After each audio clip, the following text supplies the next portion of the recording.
Kel, bemalol gapiravering, eshitayapman. Men ham siz bilan ko'rishganman. Siz bilan suhbatda bo'lganman. O'qish uchun amaliy yordam so'ragan vaqtda mahalla yoshlar yetakchisi o'sha bizga biriktirilgan hamma tashkilotdagilar yordam berishib, turk tilida o'qib, Turkiya davlatiga ishga chiqqanman.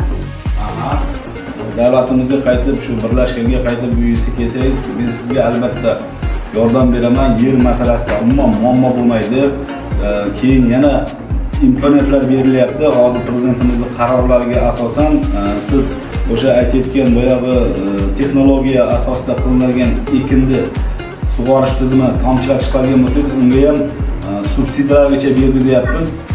Muammo bo'lmaydi. Kelasiz, o'sha aytilgan funduq, qizil, bolgarskiy juda eksportbop mahsulotlarni ekib, bemalol mana shu O'zbekiston sharoitida ham yetishtirib, mahsulotni ichki bozorga, tashqi bozorga ham bemalol chiqarishga harakat qilib ishlasak bo'ladi.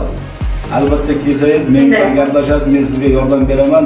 Shu mahallani o'zida siz nima deydi, kerak bo'lsa o'shani tayyorlab yetishtirib odamlarga ham o'rgatasiz. O'zimizning mahalladoshlarga ham o'rgatasiz.